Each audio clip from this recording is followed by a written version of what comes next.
لوگ کہتے کہ مولویوں نے ہمیں کیا دیا ہے، مولوی یہی کر سکتے، مولوی آپ کو چندہ نہیں دے سکتے، بخاری پڑھا سکتے، ترمذی پڑھا سکتے، میرے پیارے کے اخلاقیات آپ کو پڑھا سکتے. یہی چیز ہے، وہی دولت ہے، وہی نعمت مولوی بانٹ کر کے آپ کو دیں گے. یہ دولت کہیں بھی نہیں ملتی. مصیبت تو پڑ گئی کہ جی کہہ رہے کہ جی مولویوں نے لوگوں کو کیا دیا، مولوی نے آپ نے لوگوں کو کیا دیا.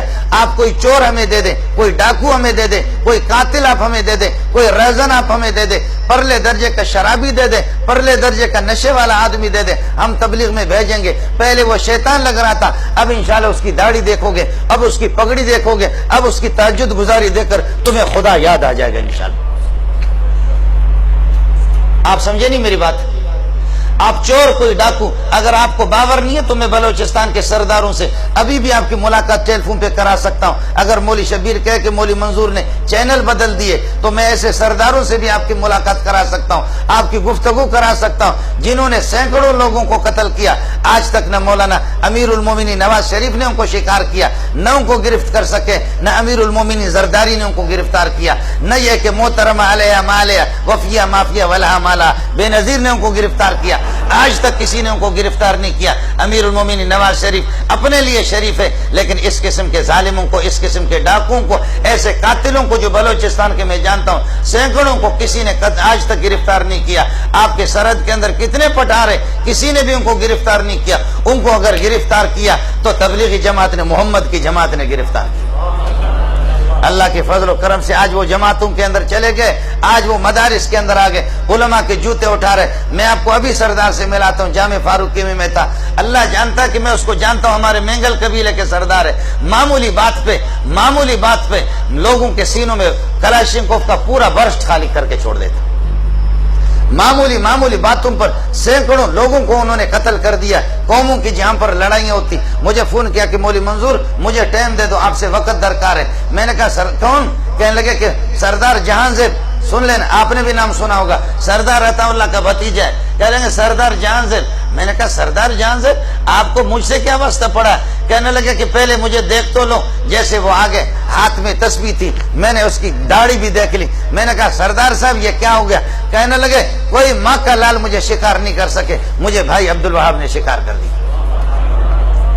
مجھے اگر شکار کر دیا تو مولانا جمشید نے شکار کیا تو مولانا طارق جمیل نے مجھے شکار کیا. کہنے لگے پہلے ان تبلیغیوں نے اس طرح کہا. کہنے لگے بھائی کتنا تیرا پیارا چہرہ ہے. ارے بھائی کہتے کہ بالکل میری داڑھی نہیں تھی. ارے بھائی کاش کہ تو ہم غریبوں کے 5 منٹ تو ہماری بات سن لے، 10 منٹ ہماری. میں نے کہتے کہ 5 منٹ بات سن لی، پھر وہ کہتے کہ 5 گھنٹے میں بدل گیا. 5 گھنٹے جب ان کے ساتھ چلا گیا تو پھر وہ ہفتے میں بدل گیا. ہفتہ جب چلا گیا تو میں چلے میں چلا گیا. پورے چلے کے دوران ان ظالم تبلیغوں نے مجھ سے برتن دھلواتے رہے.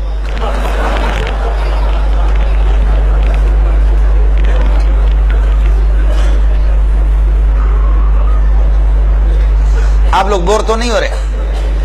پورے چلے کے دوران کہنے لگے مجھے بلیڈ بھی نہیں دیا، میں نماز بھی نہیں پڑھتا تھا، میں سوتا تھا. کہتے کہ پہلے تو میں چرس کا نشہ بھی کرتا تھا، نشہ بھی میرا چھوٹ گیا. ان ظالموں نے مجھے تبلیغ میں جب لگا دیا، میں سو گیا. سو کر کے میں کہتا میں نماز نہیں پڑھتا. کہتے بھائی کوئی پرواہ نہیں ہے، نہ پڑھو، آپ ہمارے بھائی ہے. وہ تو ہندوؤں کو بھی تبلیغ کہتے ہمارے بھائی ہے، وہ تو یہودیوں کو بھی کہتے ہیں ہمارے بھائی ہے، نصارہ کو بھی کہتے ہیں، وہ سب کو تو کہتے ہیں کہ آپ ہمارے بھائی ہے. کہنے لگے میں سوتا تھا خراٹے لے کر کے تبلیغ میں، میرا بستر بھی انہوں نے کچھ دنوں کے لیے اٹھایا. جب میں خراٹے لے کر کے سوتا تھا، جب میری نیند پوری ہوتی تھی پر اچانک میری آنکھ کھل جاتی تھی، دیکھتا تھا کہ کوئی میرے ہاتھ دبا رہا ہے، چاپی کر رہا ہے، کوئی میرے دماغ چاپی کر رہا ہے، کوئی میرے پاؤں کو چاپی کر رہا ہے. میری آنکھ کھل جاتی تھی. کہتے بھائی جان ہم آپ کو اس لیے چاپی کر رہے، کہیں آپ کو تکلیف تو نہیں ہو رہی؟ میں نے کہا نہیں کوئی تکلیف نہیں. کہا کہ طبیعت ٹھیک ہے؟ کہا. کہنے لگے بھائی ہم تو ویسے ہی مسافر ہیں، کاش اگر آپ 2 رکعت پڑھ لیتے تو کتنا ہی اچھا ہوتا. کہنے لگے میں 2 رکعت اٹھ کر کے پڑھنے لگا، وضو بنا کر کے 2 رکعت. اس کے بعد تبلیغی امیر صاحب کہتے کہ میرے چہرے پر یہ کہ ہاتھ پھیر کر کے کہتے قربان جاؤں کیسا جنتی چہرہ ہے، کیسا گلاب کے پھول کی طرح چہرہ ہے. اے کاش اس پر داڑھی ہوتی کتنا ہی اچھا ہوتا، اس پر داڑھی ہوتی کتنا. کہتے مولوی صاحب بلیڈ ہی نہیں دیا، انہوں نے بلیڈ ہی نہیں دیا. روز بروز مجھے اس طرح کہتے ہیں کاش کتنا ہی اچھا ہوتا آپ کی داڑھی ہوتی. وہاں سے ایسا آیا، خدا کی قسم میں نے جب دیکھا اس کی داڑھی میں تو سمجھا کہ کسی مدرسے کا شیخ الحدیث ہے. آپ کہتے کہ مولوی صاحب نے اللہ آپ کا بھلا کرے، مولویوں نے ہمیں کیا دیا ہے، مدارس نے کیا دیا ہے، اس قسم کے سینکڑوں نہیں۔ اب امریکی رپورٹ ہے، میں نے آپ کو پہلے بتا دیا چونکہ میں امریکہ کا آدمی ہوں، اس لیے وہاں کی رپورٹ میں آپ کو سنا رہا ہوں۔ اب امریکی رپورٹ یہ ہے کہ الیاس کی جماعت، تبلیغی جماعت، اللہ آپ کا بھلا کرے، الیاس کی جماعت، تبلیغی جماعت 30 کروڑ سے زائد لوگ ہیں۔ میرا دل بدل دے، میرا دل بدل دے۔